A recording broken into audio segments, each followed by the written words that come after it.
All right. Welcome to another episode of a podcast. Your host, Stephen Maxted. And today we have Dino Stepic, realtor in Winnipeg here with one of the Remax brokerages on with us today. And he's here to chat about Dino Sells Homes in Winnipeg and what that's all about. Dino, we met a few times in different networking events. It was great to connect with you again and get you on here to talk about it. I know you do a great job at hosting events locally. I've been to them. I've networked at some of them. I've had great experiences there. So I don't know if we're going to talk about that today, but just to highlight some of your strengths and what you're doing there. So thanks for making time. I know you're a busy guy, and it's great to have you on the show. Thanks for having me, Steve. Yeah, it was. I remember. I think we met at the BNI event originally, and yeah, I think we did. Had this energy, had this vibe, right? And I was like, what does this guy even do? Then I found out really different things, right? So yeah, God. I've been noticing that you've been doing this with a fair amount of people, and it looks like it could be fun. So this is actually my first time on a podcast. And, awesome! Yeah, so I did not know that ahead of time, but you know what? It's an comfiest space to do it in. I think it's a real reason why I got started on this, just to plug my own thing here for a sec. But we wanted to first figure out how to make podcasts, and then we really wanted to help other people do marketing, which is, what we do in the main part of our company, a marketing company. But anyway, we can help get the word out. And I mean, I know it's a big part of your business too, the marketing thing. We're glad to get this out there and help you, grow your business any way that you can. So, yeah, awesome. So real estate. Well, touching on marketing, marketing in real estate it's just so competitive. Because everywhere you look, you see realtors, right? Like you see us on the bus benches, we're sending flyers out. You see us online in a million different ways. So when I first started in this industry, I knew that marketing was important, but I didn't know much about it, right? So I went through a lot of trial and error, and I tried a lot of different things, and it's kind of funny. What I found the most effective way to market was to just actually, for me personally. All the other avenues support it, but word of mouth was always best, right? So I discovered that making that phone call to that person you haven't talked to in a while, or that past client, or even a business owner, and just for me, I found that I found the most success when I didn't really talk about real estate. Isn't that funny? It is, yeah. Oh, I mean, there's a bit of I don't know if I want to call it a stigma, but not just realtors, but any salesperson in general, right? If you haven't heard from them for a while, and they reach out, people get this kind of defensive, like, he just wants to steal my house, and that's not the case. And when people realize that that's not the case, and you just actually want to see how they're doing, it tends to lead to pretty good things. Yeah, that's awesome. That's actually one of the funnier things too. I've realized over the years, and as you mentioned too, we got involved in a few things in 2020 on my own. And chewing off a few things. Now we're pretty focused on marketing, and then this brand here, the Type A stuff. But as you can't force things. I guess ultimately, as we're going to go with this, is you kind of go with the flow a little bit, because you could hammer something in, in terms of I've seen it done too by other folks, in the space, and it's if they're not ready to sell or buy, it's just not going to be the case, right? You can educate people and keep them up to speed on different things that are going on, first time home buyer things, in terms of I guess that's a very specific event, but different options that do happen at banks with regards to that, and in terms of educating folks within the industry. But at the end of the day, it's really got to be up to them, and just being available and being there, right? Kind of ready. Yeah, that's the key. So, for me, it's very important for people to know that I am a realtor and that I do provide these services, but I don't need to talk too much about the services themselves.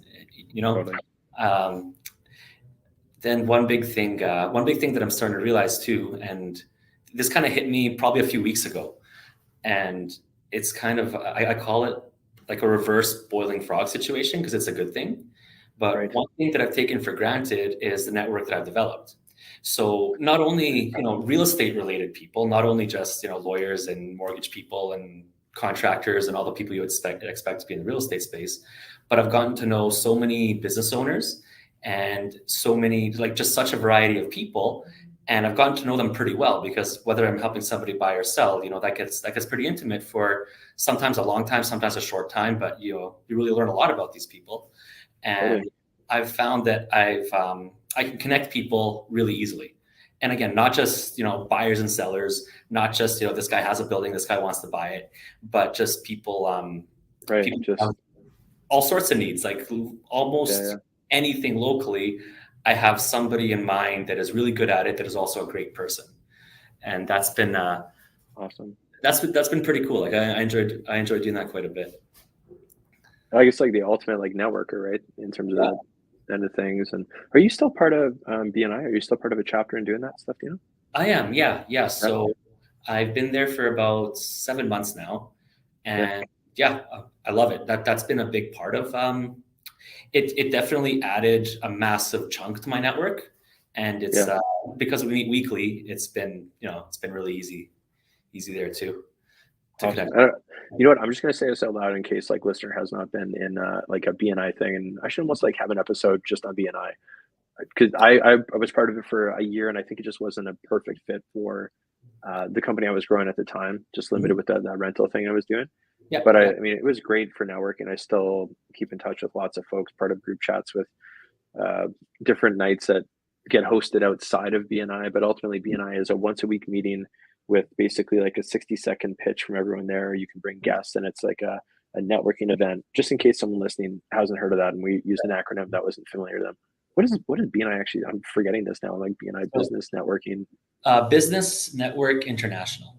International. Okay. BNI, so like you mentioned, it's there are 7 chapters in Winnipeg, and each chapter meets once a week for the purpose of referring business to the other members and educating each other on our businesses to make referring easier. And they only allow one person per group. Or sorry, not one person. Yeah, like industry. Yeah. Per industry. So nobody's competing with anybody else. And it's cool to me for a few different reasons. Yes, there's a networking aspect, but like how many different groups of adults get together on a weekly basis just to help each other? Like 100%. Most people don't even have 15 friends, close friends, right? But we have a group of 15 to 20 that we're coming together every week, having lunch and just literally educating each other and helping each other out. And like you mentioned, it's I can't say it's a perfect fit for every business, but it's great for anybody to visit, because a lot of the time. Yeah, right. You can go and visit different ones. Yeah. So I had one guy. He actually cold messaged me. I get cold messages and cold calls for a lot of different things. In this case, it was a pressure washing service, like a home washing service. And when I get these calls, I say, hey, just come to BNI. If you want to pitch me, you want to sell me, just come pitch 20 people that'll listen to you. And this guy came down, and he ended up getting a website from somebody in the group. He ended up getting incorporated from somebody in the group. He's going to buy a property with me eventually. And I think he's also working with either the accountant or somebody else. So this guy who just started this business essentially showed up one time and just got set up, So it's that's awesome. Yeah. Because that is one of the trickier things too. I mean, I had a great experience in BNI, good networking, great people in our group. Not everyone was a fit for me either. Like some things I just didn't need. And like right away, it was a tough call. This isn't me to be light or whatever, but someone was in like the funeral business.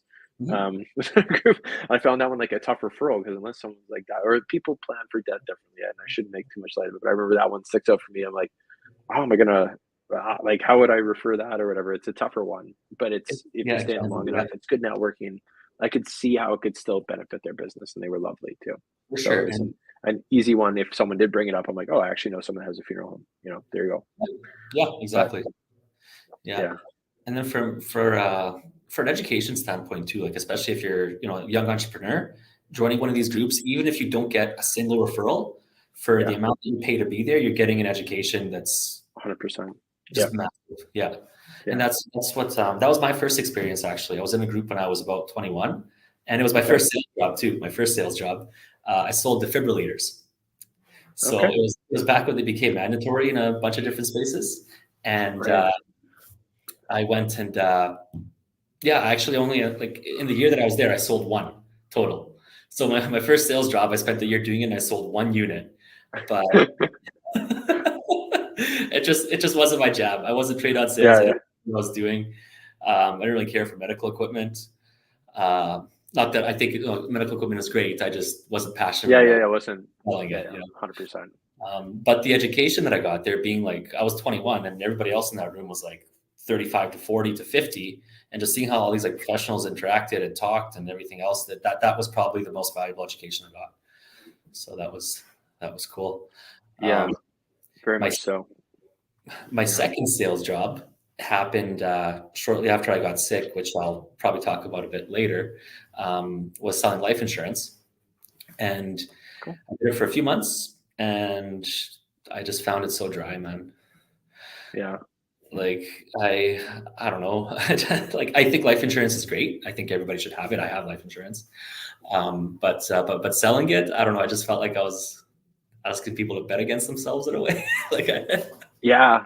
There's some interesting thing. I'm not sure like you took some training within that space too, but like yeah, I've heard like I don't know. This is like a deep. I won't. You know, what, I'm not going to go as far as I thought. This thought that just popped in my head, but and overall, it does like benefit people. But it does seem like you're betting against yourself, right? But it's a good insurance for a lot of reasons. Family, taking care of an estate, yeah, blah blah blah. The list goes on. If you're adding things into things you should have. I don't work for an insurance company. Neither do you. We're just saying it's a good thing. I exactly. always, Yeah, I always have like these caveats. yeah, you have to. You have to. Yeah, but I didn't like the company that I was working for. I didn't find them to be ethical. Not going to name anything, but yeah, that only lasted a few months, and then I also sold. I sold cars for a little bit too, for a few months. A friend of mine was a sales manager, and he called and he said, "Hey, like, do you want to make $3,000 a month to learn to sell cars?" And I said, "Well, I've never heard of somebody paying me to learn something, so sure, why not?" This Yeah. was back in the day, but I didn't like cars either. And the problem I found with cars was if first of all, I don't really, again, not really passionate about cars, don't really care for them. I was selling, I was working at Cadillac, not Cadillac. And I think GM makes a fine car, but I wasn't like excited about GM either. So I had a really hard time convincing people that like my SUV is way better than the SUV across the street. It just, I don't know. I just couldn't do it. I couldn't be the guy that said, you have to sign here right now. This is the best deal you'll ever get, and it's like, no, it's not. You like it, take it. If you don't, well, yeah, go think about it. It's a big deal. I don't know. I just, what wasn't my thing at all. And that's what I like about real estate though. Whereas, if you come to me and I show you a house and you don't like the house, that's okay. If you like me, then I can take you to see any other house because we have a cooperative system. And when you have a cooperative system, it just eliminates any need for misconstruing things or not portraying things as you know what I mean? Because like it makes no difference to me if you buy this house or that house. If you like that house more, like let's just get you the house that you like more. And in other industries, it's in most other industries, I'll argue it's not really like that. It's you buy my product or you buy a product elsewhere. Right. So that's I want to jump back to something though, and I don't mean to make this too much of a light thing, but do you think it's really funny you were selling defibrillators for a second and then life insurance? Have you put those two things together? Like, I think that was a funny segue. I didn't want to like interrupt the car thing, but you go from selling defibrillators to like, oh, okay, like if you don't get saved, you should have insurance. Just to capture that as a snippet, I felt was important. I wanted to write it down here, but I think it's funny as far as the story goes that was the journey. It's a good point actually. Well, they were about 5-6 years apart. Oh, okay, bit of time. Yeah, well, guy works 6 years, sells one defibrillator. No. Most of my life I actually spent working in hospitality. So I was working in bars, restaurants from the time I was 16 to about 30, on and off in between all the other stuff. That's what I mostly did. And I got really sick when I was 24. I was sick for I didn't work for about a year. So I did hospitality up until then. And then I got sick. And then I went and tried different jobs, but I ended up coming back to hospitality all the time. I just, I found it easy. I like people. I like, you bring people some food and drink and they're nice and happy and they give you a few bucks and off they go. And you leave work at work, which was really cool, which is something I don't have anymore. But Yeah, but hospitality I liked a lot. But then during it was during the second lockdown that I decided to get into real estate. Like Okay. I always saw real estate as kind of my end game, as kind of a last job. I Yeah. bought my first house when I was 21. I ended up buying a couple more. So by the time I was 24, I had a few rental properties, and I wasn't thrilled with some of the service that I got from some of the realtors that I worked with. And I kind of just Okay. thought, hey, like if these guys can do this, then I might be able to do it better, you know? Right. And I don't know if I'm doing it better or not than these guys after getting into it. I might be, we'll see. But it was, yeah, I always saw it as a last job. I wasn't thrilled with the idea, which isn't really true, but at the time I thought it was, that, you don't get paid for long periods of time, and that it's cutthroat, and that, there's all these negative things surrounding it, right? But it's not really like that at all. Like I don't really find it cutthroat. I find most of the people that I work with are great, regardless of which side we're on. Brokerage doesn't really matter. It's Right. a happy industry for the most part. Like are there a couple sour apples? Yeah, but that's everywhere. Everywhere. That's everywhere. Yeah. Yeah. So for the most part, yeah, it's been really good. But it was during the second lockdown that I decided to just go and do it, because I was back to hospitality at the time, and we got locked down the first time. And one of the things that I loved about hospitality was I figured I'll always have a job, because like even if something happens to Right. the place I'm working, I could just go work You go somewhere. back to that. Like, Yeah. but then they got shut down. And once was Right. okay, because it was kind of like a 2 month staycation, and Right. it was fine. Like I just hung out with my girlfriend. We played some N64. We did keto. Nice and healthy, and we couponed it. We had all day to just hang out. It was kind of great. But then it happened again, and I was like, "This is not so cool." The second time, and I didn't appreciate it at all. So, Right. so I got I signed up to take the realtor course, and on the day of my first exam, I found out I was going to be a dad. So it's kind of just things just lined up, and I Cool. thought, okay, so I guess I'm just going to start this whole new life, and away we go. Yeah. Very cool, man. So that's kind of the bouncing around of, I guess, how I got to where I am, and I've been at it 3 years now, and it's going pretty well. Yeah. Awesome, man. That's a super great story. I love that, and congrats. I'm assuming like that's already been like a thing. I I want to get into it like a specific thing on the family thing, but that's very exciting. Yeah. But yeah, very cool. There's what was so okay, you get into this thing like early though from your own end of things. You're invested in real estate, and I feel like that's like a huge thing that you did earlier on. Like I Mhm. bought my first property too when I was younger. I'd worked a lot and saved, and I'm sure you were like by the sounds of what you were doing, you're working and hopefully, scrolling away the funds there and then investing them into properties and however you acquire the other ones. But through those life experiences, I feel like you're already on the path towards this. It was just maybe figuring it out through other things not working out to kind of get there. Because if you get that early on into it, I had the same thought. It's not a path I'm gonna right now anyways, it's not where I'm headed. I had some experience working in the industry for a minute, and I really did enjoy it. There was a lot of great people in it. And it is exciting. It's cool. I mean, it's great for your clients too. I'm sure you've had great client moments where, you were able to sell a property or get someone that home that they were, excited about. What's kind of the best part of the job for you when you look at that side of it, It's what you just touched on last there. It's for me anyway. It's just that satisfaction of helping somebody do something or accomplish something that they might not have otherwise been able to do. Right? And some purchases and some sales do feel kind of like a transaction, and I feel like I'm just kind of facilitating.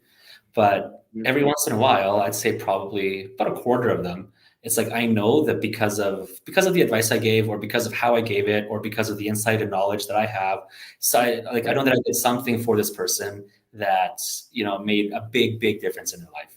And Very cool. sometimes that's saving tens of thousands of dollars, sometimes that's making tens of thousands of dollars, but often it's just actually enabling the move in the first place.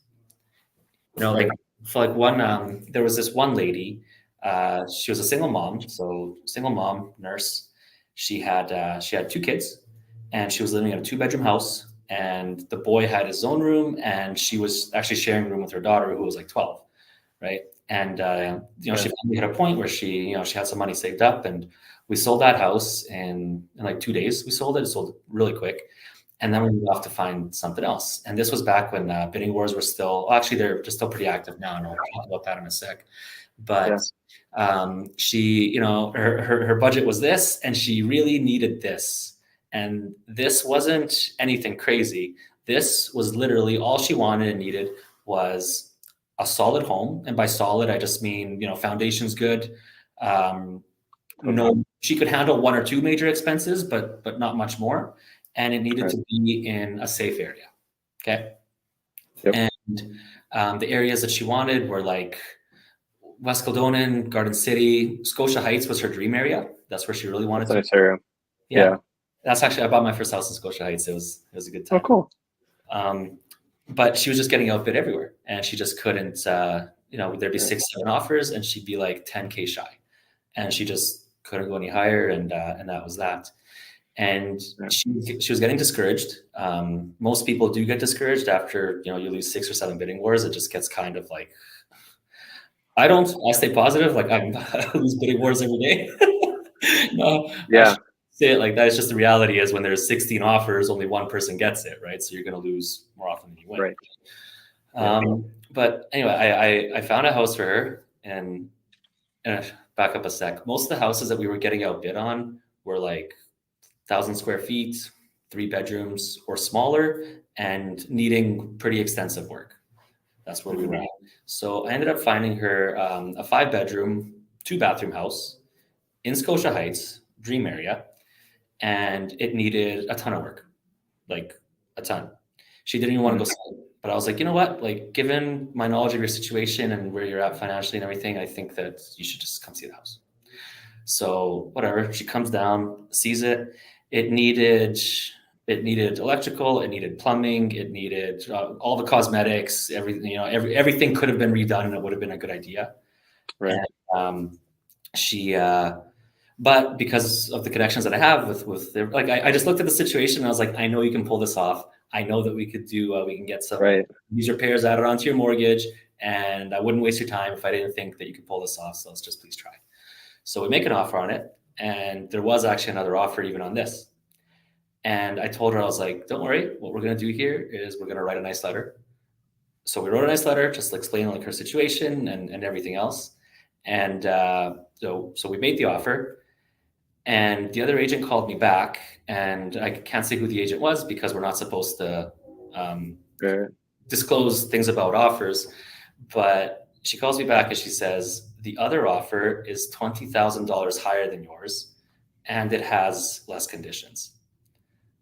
And I was like, yeah, I know, but this lady needs this house. I was like, I get it, but like, we can't go any higher. This is it because it needs, X, Y, Z. Just do it. And so luckily, part of this was just, the right situation. The people selling the house, it was an estate sale, and the family didn't really need the money, and they did want it to go to a good person.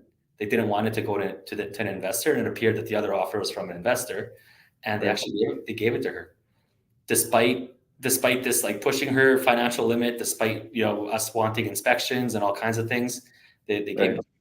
And I was like, okay, sweet. Now, I didn't know for sure if this would actually work or not. I was just like, let's just get to the next step, But brought the inspector. Yeah. He checked everything out. He's like, yeah, you need new electrical, you need new plumbing, you need new roof, you need all this stuff.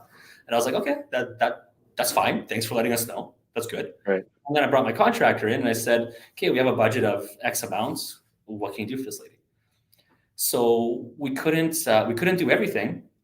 But she did end up with new electrical, with new plumbing, roof patched up, like everything nice and safe and good to go. She ended up with getting, I believe, both her bathrooms redone and some of the flooring. And then she did like paint and stuff herself.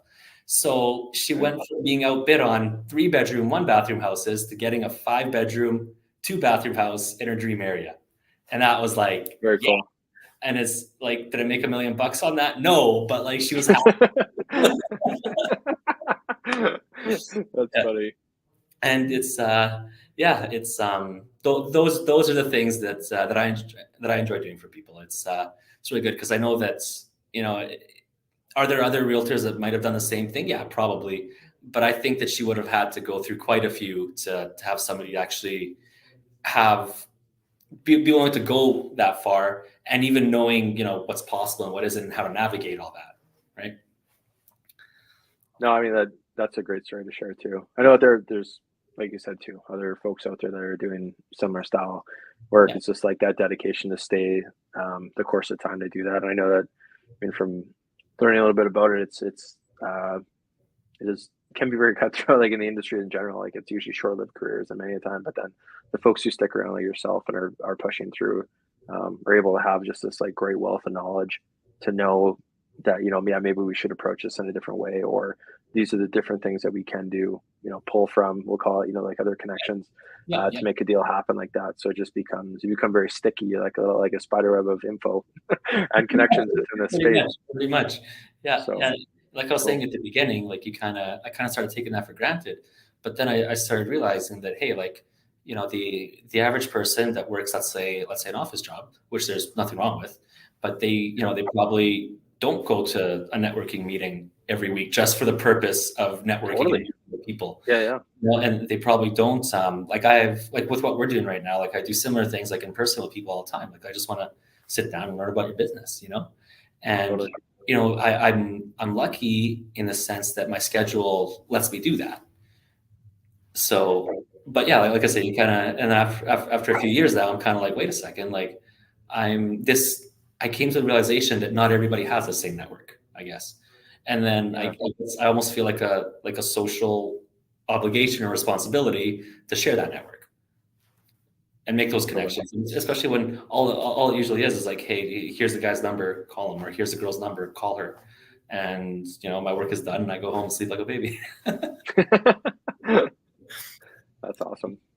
No, that's, I mean, that's very true too, in terms of like networking. You're right. And it's definitely something that I've taken for granted, or, you know, like you have these connections and stuff like that, that you meet over time being social. And then over the years, like that accumulation of folks, right? And you know, I mean, like the other side of it too, just to kind of like niche in, I'm sure it's kind of like where you're going with this, but like there's kind of someone for everyone. Like everyone's got their own style and energy about them. Like you're kind of saying, Yeah, thanks for yeah, that comment out of the gates there too. But like some people attach to someone differently. You know, and by marketing business, like we're not fit for everyone, and I don't try to force that either, mhm. because we might not be a good fit for some brands necessarily. We're good at certain areas, and I try to like stick to that.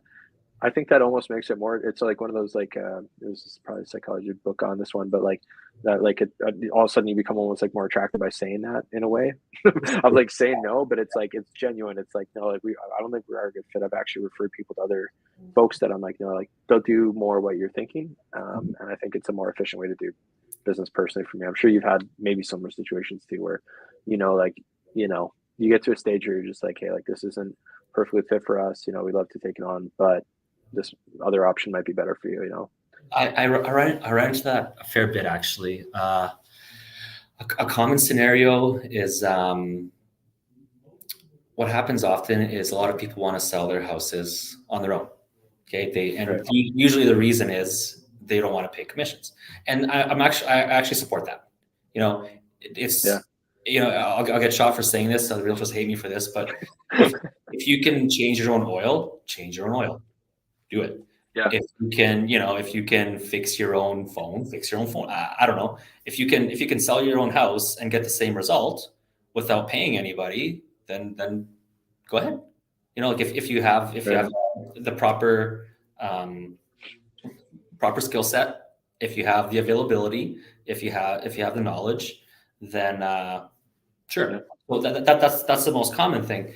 But like I usually when I show that I'm supportive of it, and I just start saying, you know, well, this is all the stuff that you should consider, people generally kind of shy away.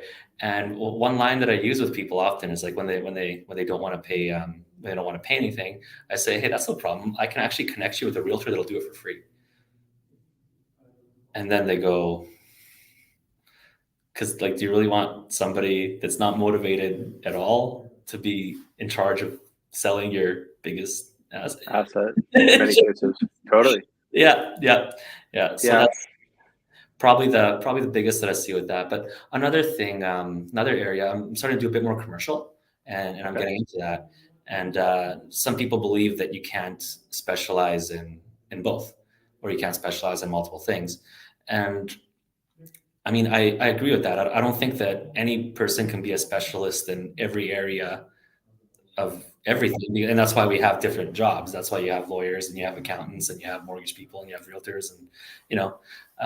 But I say two things to that. Like, I don't consider myself to be a specialist in real estate. I consider myself to be a specialist in people and helping them achieve what they want to achieve in real estate.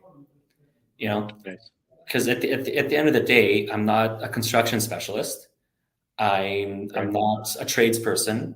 You know, Yeah. I'm not a financial advisor. I'm not a counselor, a marriage counselor. I'm not any of those things. But like, Sometimes you might be a little bit, though. like, I'm a little bit of them, and I use a little bit of knowledge from maybe all these things. But at the end of the day, it's the person that I'm working with and the person that I'm helping with. So if this person is trying to accomplish something and I'm missing knowledge on how to help them do that best, then I go and get that knowledge. You know, I have the right people to reach out to. I have the right resources. I have the right everything.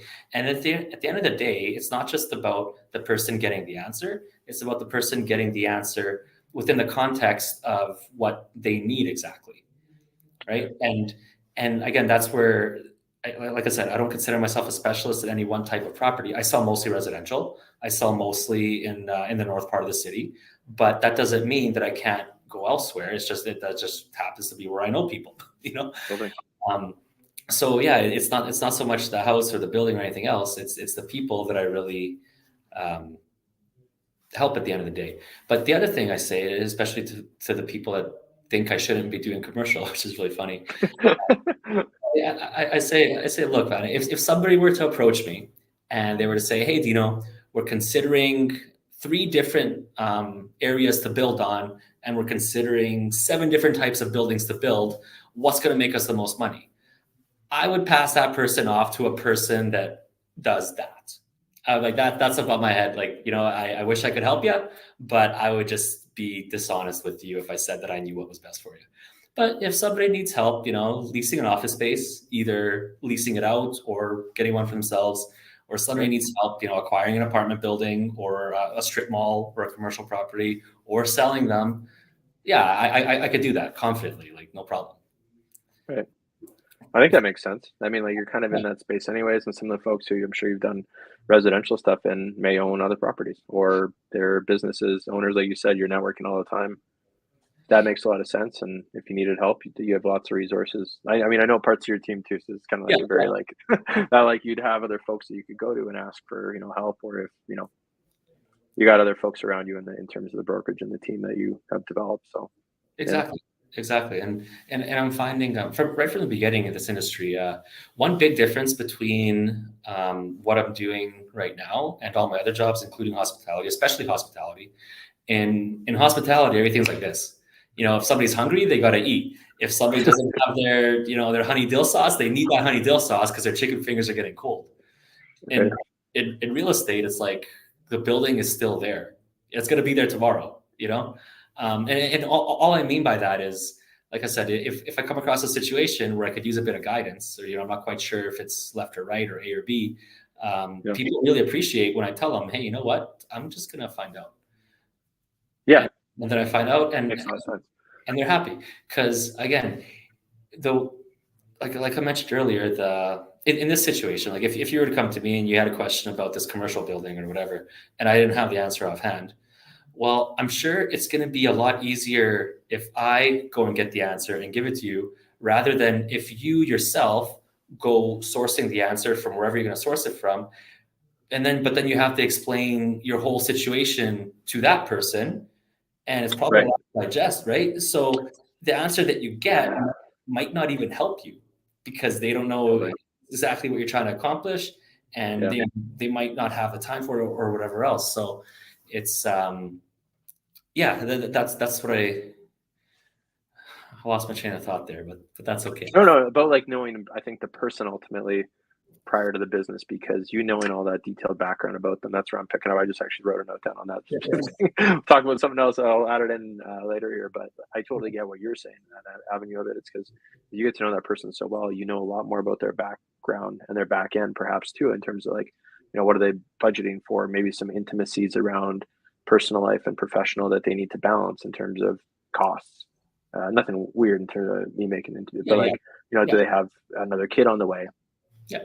That that other, maybe that's not common knowledge, but they need to keep that in mind for their budget, because that's going to be part of their accounting situation on the other side, or whatever that is looks Exactly. like.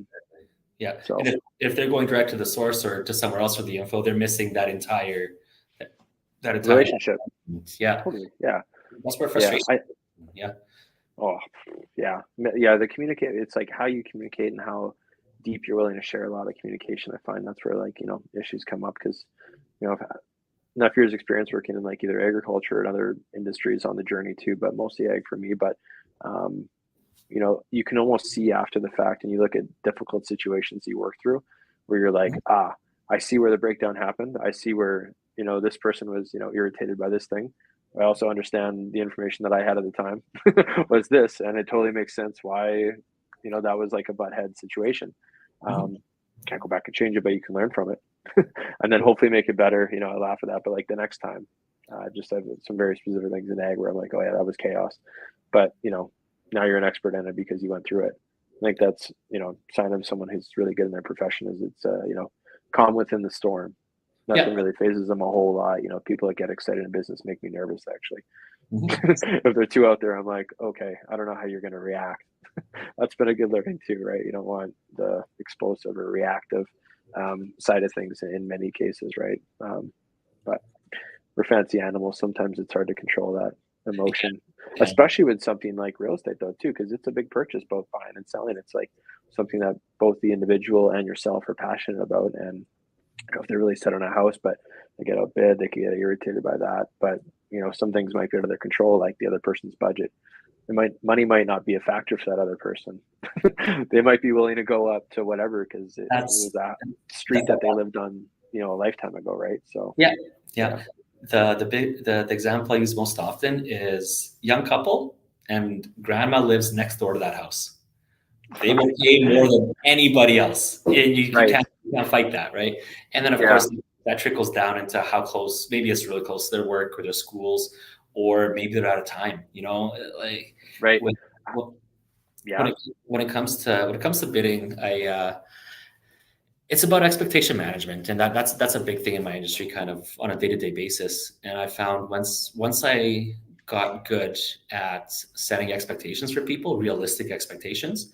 Like I tell people, I will try anything you ask me to do. I will try any price you want me to go for. I will go for it, but just understand that the realistic likely outcome is this. And as long as people know that going into situations, they're a lot less upset if things don't go that way. And when it comes to bidding, especially, I've developed kind of a standard blanket advice that I give absolutely everybody. And I tell them, if you don't get this house, you're going to ask me what it's sold for once that becomes public. You're going to want to know. Everybody wants to know, right? What it's sold for.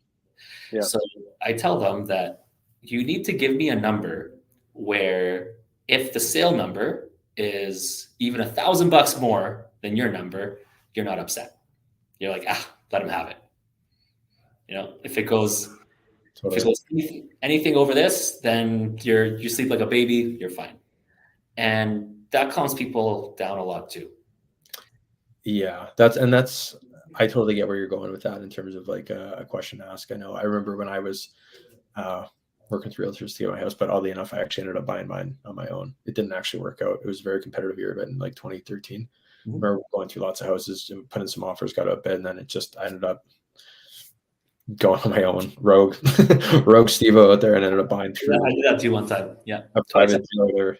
Yeah. And I was like, but it worked out okay. But I'd gone through some losses. The exact same thing was he like conversed to me, which helped a lot. It was just, we had bad luck, I'll call it at the time.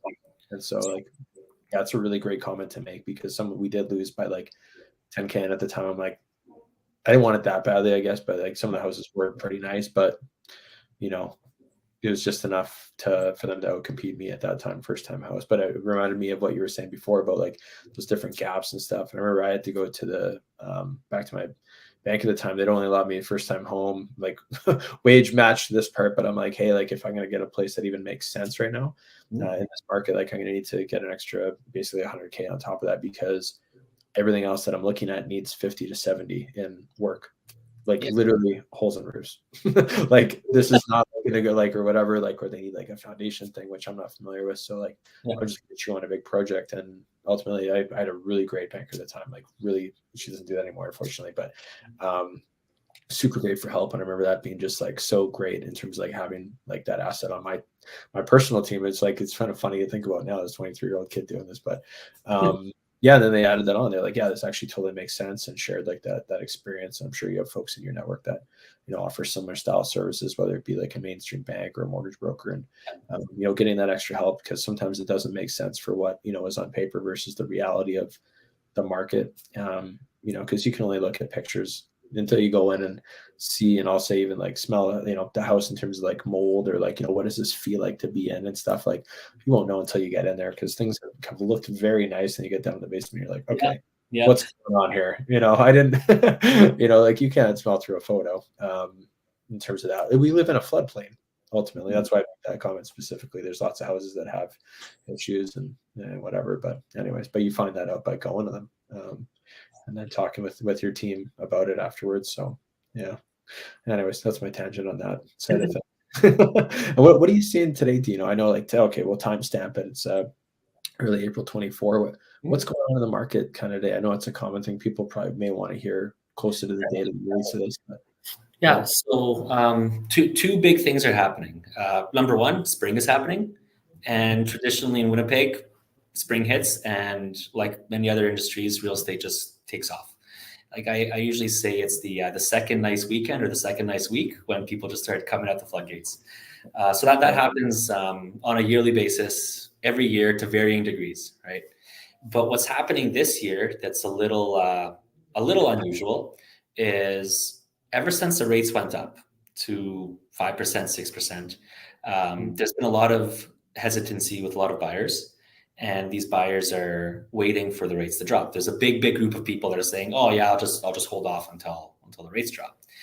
But now we're already kind of trickling onto, you know, well over a year of these rates, and a lot of people in this group are kind of over the shock of the rates going up, and they just accepted these as the new rates, and they're coming out. They're starting to come out and they're buying anyway. And then you have all the new people coming into the market that don't know of rates being any different, because they've never applied for a mortgage before, the first time buyers, right? And just like with anything else, so you go, you make an application, they say, okay, it's going to be this amount per month. Well, that's what it is, right? There's no frame of reference for them. So what I'm seeing is we have a big backlog of buyers that have been waiting for rates to drop, that are realizing that they are not dropping by any substantial amount anytime soon. A lot of the articles that I've been reading from the banks and so on kind of predict small drops throughout the year, throughout the fall, end of the year. But these are kind of how they went up, a quarter point at a time, half point in some cases. They're going to come down. If they come down, again, maybe a quarter point at a time. And earlier when I mentioned that these buyers are waiting for rates to drop, them dropping a quarter point isn't going to make a big difference on anybody's payment, right? But what it does do, and this is the angle that the articles typically don't cover. It's not necessarily about what the rates are, or even what they're projected to do necessarily. It's often about what people think they're going to do. It's about what the person that is actually the buyer has in their head about what's going to happen. And that's what we're seeing a lot of these buyers now. They're just optimism is what I was looking for. They're optimistic. They're like, oh, this is a good time. And in reality, it's kind of, I've been telling everybody for the past year to buy if they could, right? Because the unfortunate thing is, as the rates drop, the prices increase, because the rates drop, that increases demand, And when demand goes up, the prices go up, right? So now we're actually going to be, and it seems like the proportions are always off. Like if the rates drop a little bit like this, the prices will go up like this. Right. And then so as the rates drop more, it just kind of, I wish I had the graph to show you. But like, no, I know what you're talking about. I was just going to say, like, there is a visual that I've seen with this too. Yeah, it's just a crazy thing where like the average price has been kind of going like this in Winnipeg for forever, and then we did a big spike, and then it came down a little bit, and I was just kind of going like this again. But it seems like it doesn't matter what happens, whether if rates drop, prices go up. If rates go higher, prices come down a little bit. But it always just seems to get harder for buyers. It always seems to get more as we go further in time. Buying becomes more difficult, and when you combine that with inflation and everything else, I'm not an economist. I'm not going to get into this too much.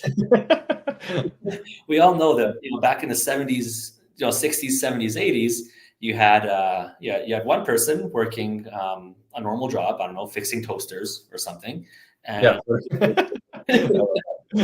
they could buy a show home in the Maples or in Windsor Park or whatever, and they could afford to have their spouse maybe not work and put two kids through university and go on vacation twice a year and have a pension. Crazy.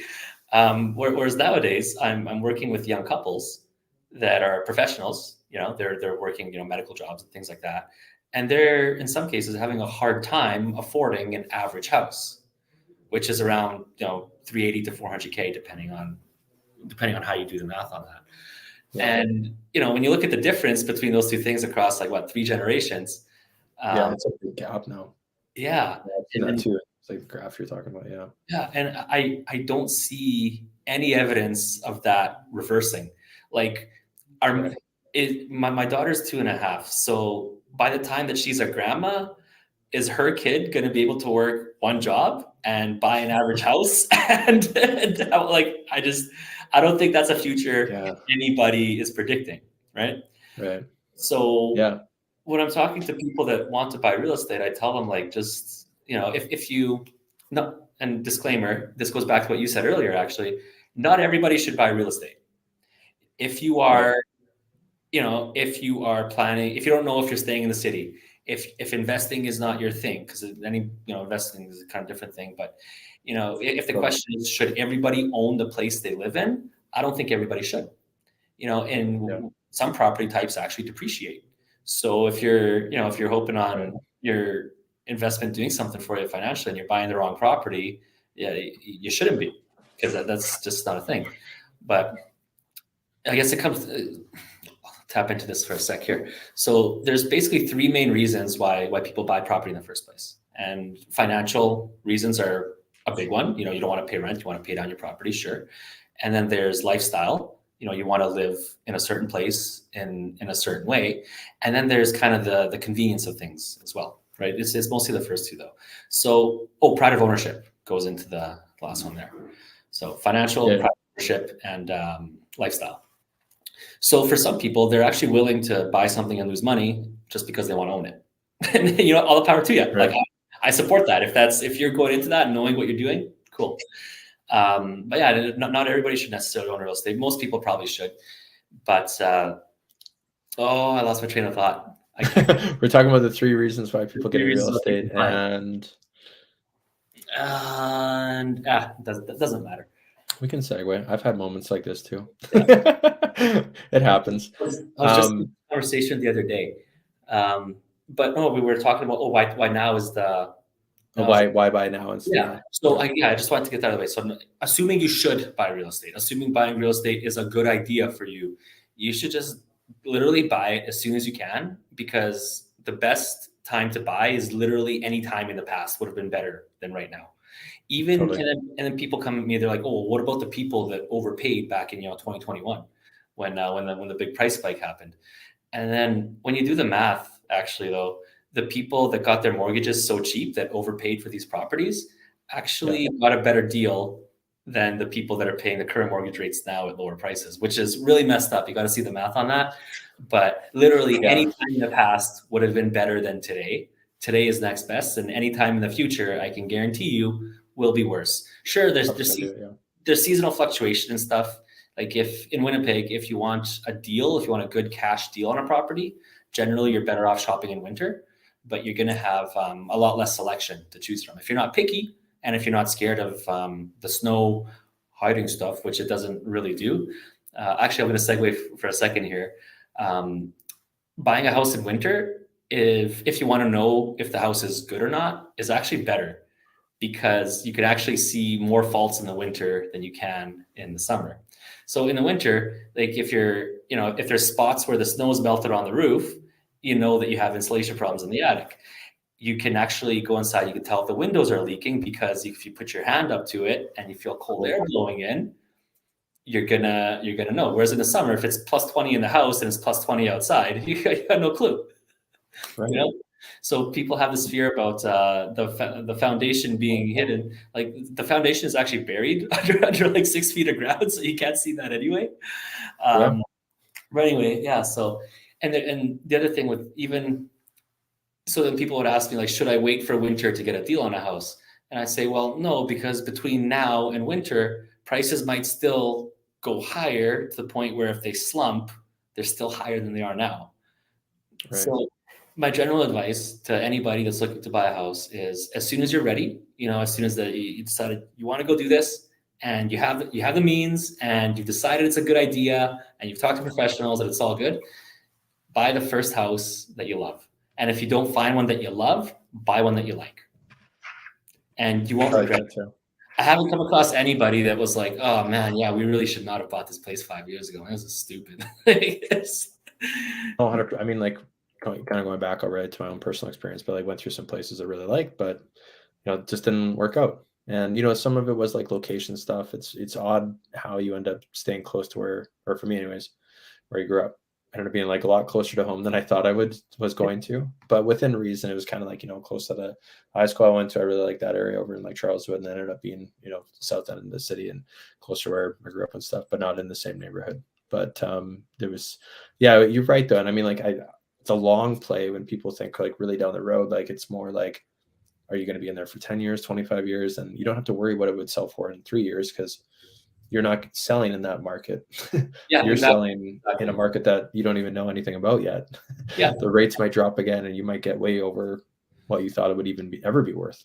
Yeah. Well, that's the thing. We nobody has a crystal ball, but again, I don't see a future where, 5 years, 10 years, 20 years, property is worth less. If it does, then we might be seeing just like massive economic collapse at that point or something. It's always things that can happen. But even then, like, even if everything goes to absolute garbage, you're still better off owning a house than not. At least you have somewhere to live. Yeah. No, totally. Well, Dino, this has been really insightful for the industry and stuff here, and not to rush anything, but how do folks get a hold of you? And I guess like we'll start with that, and then I have another question after that to follow up with that. But how do they get a hold of you through social medias, and then where can they find you online? Dino Sells Homes. Dino Sells Homes. You can really just put that into Google, and that's my Instagram, that's my YouTube, that's my Facebook business page, which I don't use a lot, or just Dino Stepic, Dino Realtor Winnipeg. I've been blessed with 2 pretty unique names, so it won't mix me up with anybody else. It is very helpful. It's less good when you got a Smith as that S representation, right? It's a little bit trickier for some. And what about, are you having any events coming up, Dino, that people can come to? And I know that you posted them before. Is there anything on the calendar for you that we can date stamp? I just had one. I had one a couple of weeks ago. Yeah, okay, no problem. Yeah, it was the Ultimate Homebuyer Seminar. Went great. It was awesome. I will probably do another one in the fall, and it's probably going to be a similar format to one of the ones that you attended, actually, but it's going to be more along the lines of how to start a business in Winnipeg. Very cool. Yeah. Awesome. Sweet. So we're going to chat more about that. Yeah. We're going to have like 8 or 9 speakers, and half of it's going to be the actual formation of the business. So accountant, lawyer, maybe a business coach, something like that. And then the other half is going to be kind of marketing and success. So that might be something that that we chat about a bit. Yeah, man, for sure. That's awesome. If don't already follow you on social, go do that, and you can stay in touch for local updates from Dino and the squad that he's working with here, listener. And yeah, if there's anything else, I'll leave it at that for today, Dino. It's been great to have you on and chat about this, and looking forward to a 2.0 or whatever the future may take us on the journey. So yeah. Awesome. Cool. Okay. Well, we'll chat more soon. This was yeah, it was a fun time. I'm glad we did this afternoon. I had my cold brew going here. I just realized I didn't really address what was in the can. It's not a local brand. I just got it on the road at a gas station the other day. But that's actually, I think I met that guy the other day. Maybe, I don't know. Yeah. Okay. Awesome. Thanks, Dino. We'll talk to you later. Sure. See ya.